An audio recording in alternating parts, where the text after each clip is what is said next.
Hello friend, welcome back to channel. आप सभी का स्वागत है आपके अपने channel AEP Aman exam point पे। आज हम लोग पढ़ेंगे बार ग्राफ के बारे में। पिछली क्लास में हम लोगों ने पिक्टोग्राफ पढ़ रखा है, अब ये बार ग्राफ, इसके बाद पाई चार्ट। तो ये आपका चित्र वाला काम ख़त्म हो गया है, ठीक है। तो अगर हम लोग यहाँ पे समझे ध्यान से बार ग्राफ क्या है, तो बार ग्राफ की डेफिनेशन यहीं से समझ सकते हो। देखो बने हुए हैं बार ग्राफ, तो इनको देख के क्या बोल सकते हो हम लोग बोल सकते हैं कि एक आयताकार, ये एक आयताकार आकृति है कि नहीं भैया। तो हम बोल सकते हैं कि अगर डेटा को किसी आयताकार बार के द्वारा प्रदर्शित किया जाता है तो इस बने हुए ग्राफिकल चित्र को बार ग्राफ कहते हैं। हाँ या ना। यह एक तरीके की, किस तरीके की प्रस्तुति है ये, आप बोलोगे भैया ये एक तरीके की ग्राफिकल प्रस्तुति होती है। कैसी प्रस्तुति है? ग्राफिकल प्रस्तुति है। इसके द्वारा हम किसी डेटा को आयताकार बार के द्वारा प्रदर्शित करते हैं। समझ में आ गया?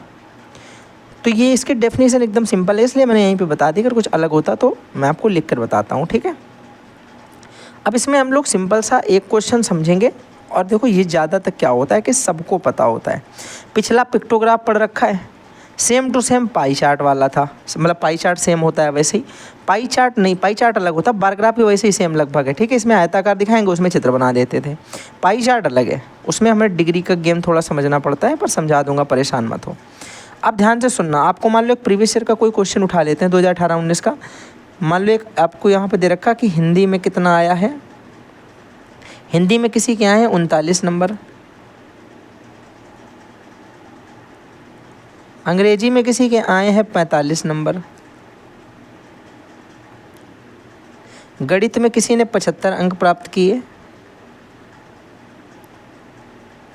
विज्ञान में 80 अंक आए हैं, और सामाजिक विज्ञान अगर हम बात करें एसएसटी की तो 90 नंबर्स में प्राप्त किए उसने, ठीक है।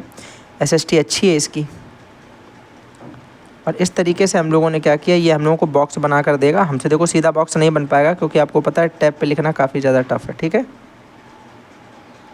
तो आपको कुछ इस तरीके से ये दे रखा है। बात समझ में आ गई यहाँ तक? बोलो कि भैया यहाँ तक बढ़िया तरीके से बात समझ में आ गई। अब मुझे ये समझा दो कि हम इसमें किस तरीके से नंबरों का प्रयोग करेंगे। ध्यान से सुनना, बहुत ज़्यादा टेंशन वाली बात नहीं है। आपसे अगर मैं यहाँ पे ये बोलूँ कि इस चीज़ को प्रदर्शित करना है दंडारेख के द्वारा, दंडारेख को ही बार ग्राफ बोलते हैं। दंडारेख, इसी को हम लोग बोलते हैं ना बार ग्राफ। डंडे की तरह आरेख बनाए जाते हैं आयताकार। तो हमने कहा अगर इसे पाईग्राफ में दिखाना है, सॉरी पाईग्राफ बोल रहा हूँ, इसको अगर बार ग्राफ में दिखाना है तो हम लोग किस तरीके से स्केल बनाते हैं? एक ऐसी बनाते हैं सीधी रेखा, और एक ऐसी 90 डिग्री का एक क्वाड्रेंट, यानी कोई एक चतुर्थांश यहाँ से उठा लेते हैं, एक पार्ट उसका उठा लेते हैं चतुर्थांश का, किसी क्वाड्रेंट का एक पार्ट, सिंगल पार्ट, पूरा पार्ट उठा लिया हम लोगों ने। कोई समस्या यहाँ पे? वो लोग भैया कोई समस्या नहीं, ये बात समझ में आई। फिर हम लोग क्या करते हैं, इसके ऊपर इस तरीके से आयत की तरह बना करके अपने स्केलिंग फैक्टर से हम क्या दिखाते हैं कि किसका कितना अंक आया, इस तरीके से प्रदर्शित करते हैं कि इसका इतना आया, इसका इतना आया, इसके स्केल कम रहा, इसका कम अंक आया, इसका थोड़ा सा ज़्यादा आया उससे। इस तरीके से दिखाते हैं कि नहीं दिखाते हैं? लेकिन हमें कैसे पता चले कि ये वाली चीज़ हमने इसमें दिखाई है? ये भी तो दिक्कत है।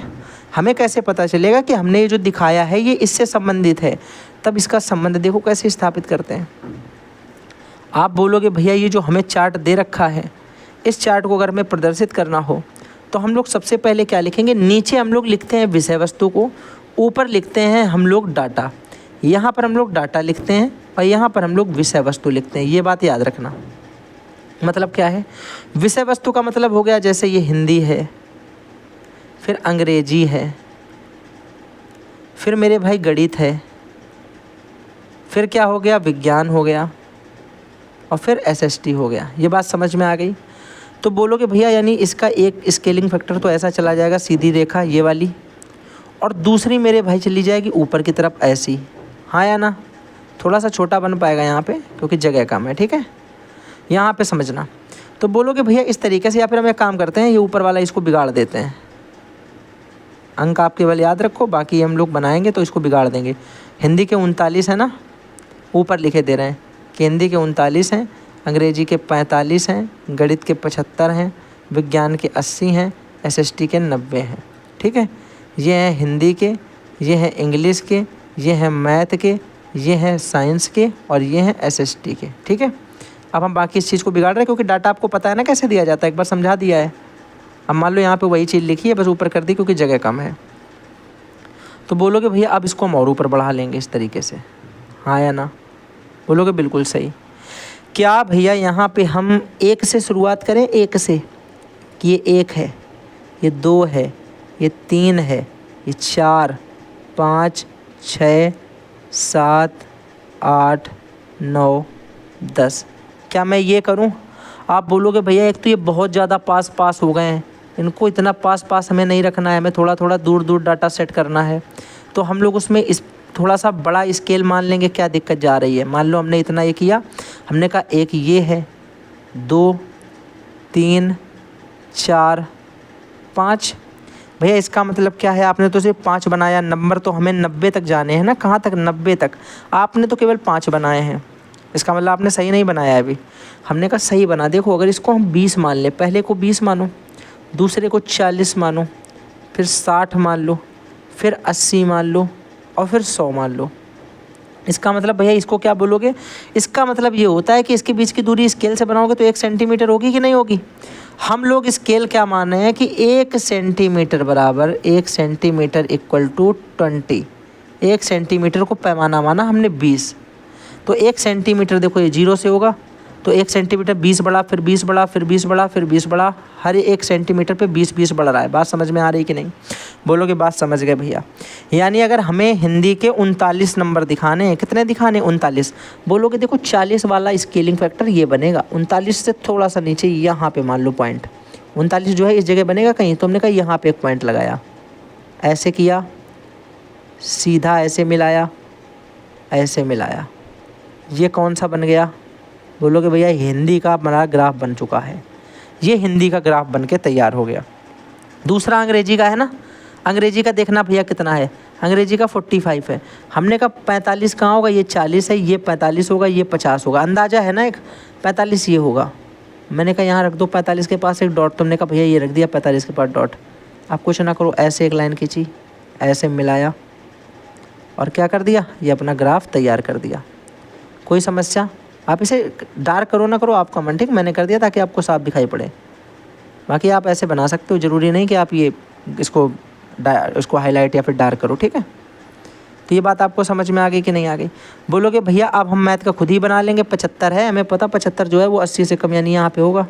तो मैंने कहा ऐसे उठा लो इसको, डॉट को यहाँ ऐसे सेट कर दो, आके ऐसे लाइन खींच दो, ऐसे मिला दो इसको। मैथ का कितना बन गया? बोलोगे भैया मैथ का हमें पता 75 बना है। कितना बना? 75। समझ में आ गई बात? बोलोगे भैया बिल्कुल समझ में आ गई। फिर हमने कहा विज्ञान का बनाना है, विज्ञान में कितने हैं? 80। 75 के ऊपर ही तो है 80। देखो ये वाला पॉइंट, ये 80 हो गया कि नहीं हो गया? बोलोगे बिल्कुल भैया ये 80 हो गया, इसको मिला दिया, ये मेरा पॉइंट 80 हो गया। कोई समस्या? बोलोगे कोई समस्या नहीं, बढ़िया बात समझ में आ गई। अगला देखो भैया SST में कितने हैं? 90। 80 से ऊपर, 100 से कम 90, 90 लगभग यहाँ पे होगा, ये होगा 90 ना, क्योंकि 100 ये है पॉइंट सीधे, तो हमने माना 90 ये हो गया। इस तरीके से इसको भी मिला दिया और भैया इसको भी हमने हाईलाइट कर दिया। तो हमने सिर्फ कितना लिखा? हमने पहले लिखा कि 1 सेंटीमीटर बराबर पैमाना हमारा 20 ले लिया, फिर एक चार्ट बना लिया, डेटा हमने यहाँ पे सेट किया, जो डेटा आया हुआ वो यहाँ पे है, 20 नंबर, 39 नंबर, 50 नंबर, 60 नंबर, 70, और नीचे विषय वस्तु तो दे रखी है। अब बोलोगे भैया विषय वस्तु में विषय ना दिए गए हो तो? मान लो हमको दे दिया जाए सन, तो ऊपर वाला हमेशा यहाँ रखेंगे, जो हमें डाटा दिखाना है उसे हम केवल इसमें रखेंगे, डाटा इधर सेट होगा, बाकी सब नीचे दिखाना कुछ भी दिया जाए, 2002, 2003, 2004, 2005, ये भी नीचे रहता, क्योंकि ये थोड़ी ना चेंज होगा। हमें तो जब डेटा देखना है किसी के 2002 में कितने नंबर आए, 2020 में उसके कितने आए, तो ये डेटा चेक करोगे ना। बात समझ गए कि नहीं समझ गए? आप बोलोगे बढ़िया तरीके से भैया बात समझ में आ गई है। एक क्वेश्चन काफ़ी है मेरे हिसाब से, क्योंकि इसमें कुछ इतना टफ था नहीं जो आपको समझ में ना आया हो। प्रीवियस ईयर का ये भी क्वेश्चन है, देख लीजिएगा किस सेट का है, मुझे सेट नहीं याद है अभी। तो आपको याद रखना कि प्रीवियस ईयर का क्वेश्चन है। एक क्वेश्चन हम लोगों ने कर लिया है, ये हमारा हिंदी का नंबर लिखे हैं, ये हमारा इंग्लिश के नंबर लिखे हैं, ये हमारे मैथ के नंबर लिखे हैं, ये हमारे साइंस के नंबर लिखे हैं, और ये SST के हैं, और ये इसका मेरा बार ग्राफ बनकर रेडी हो गया। अगली क्लास में हम लोग पढ़ेंगे पाईग्राफ। 10 मिनट का समय हो गया एक सवाल समझने में, लेकिन अच्छे से आपको समझ में आ गया होगा। Thanks for watching.